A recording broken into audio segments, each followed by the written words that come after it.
So, reason number 1 natin mga boss kung bakit bansang New Zealand na napili nating applyan o puntahan bilang isang factory worker is kasi ang pag-apply dito sa bansang New Zealand ay halos libre.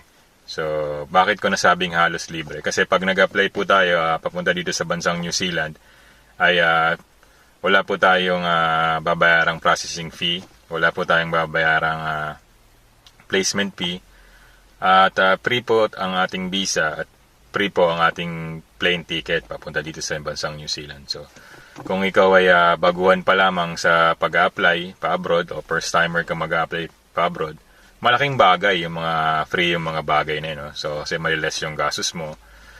At the same time, makakatipid ka. Pero hindi ibig sabihin ay wala na kayong gagastusin. No? Gagastos pa rin tayo syempre sa pag-aayos ng ating mga papeles, mga documents at sa